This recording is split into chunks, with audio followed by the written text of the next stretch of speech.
Geralmente, a gente pensa que pontos de costura servem só para ligar um pedaço ou outro do bordado sem corte e tudo mais. E isso já é uma coisa que nem é muita gente que fala, né?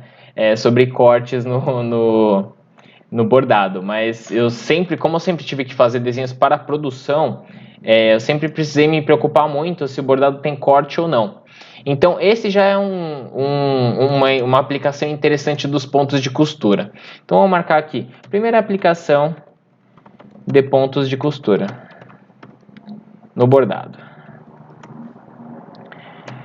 A mais padrão, né, a mais básica que tem é ligar dois pontos de bordado sem corte. Por que sem corte?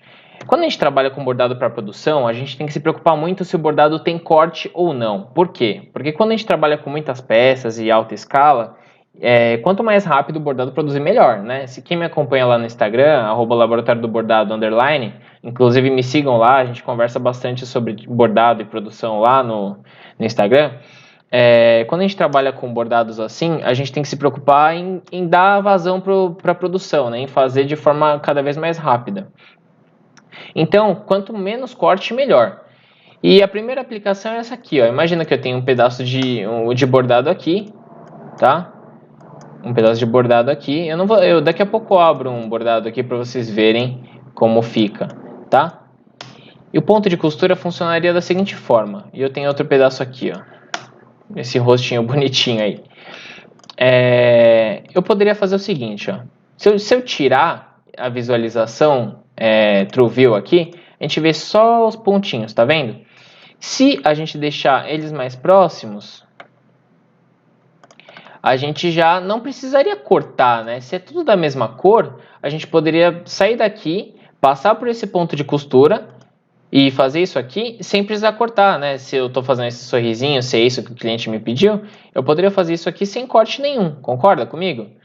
Já que eu poderia fazer sem corte, o que eu devo fazer para não ter corte? Olha só, existem algumas configurações aqui que a gente deve mexer.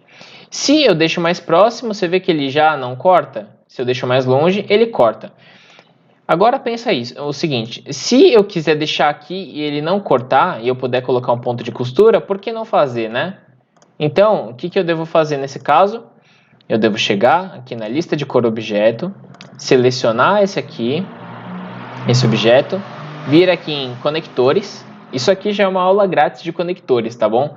Que ninguém fala para você quase, e é importantíssimo saber. Você vem, ao invés de salto, que a máquina saltaria, esses conectores aqui mostram a máquina cortando, saltando e vindo para cá. Se você não quer que a máquina salte, se você quer que ela vá com ponto corrido, você clica aqui, tá vendo que já saiu esses conectores? Quer dizer que a máquina não vai cortar, tá bom? Então aqui já conectou com ponto de costura, e vai indo com ponto de costura até aqui, e aqui ainda tem corte. Então eu vou fazer o seguinte, seleciono isso, propriedade do objeto, ponto corrido, certo? Aqui não tem mais corte, está conectando com ponto corrido sem problemas. Aplica isso para qualquer bordado que você tiver, que tiver que fazer com a mesma cor em lugares diferentes e você puder conectar, dá para conectar desse jeito, tá bom? Então, aqui a gente já tem uma aplicação mais simples e é a mais importante de todas para ponto de costura simples.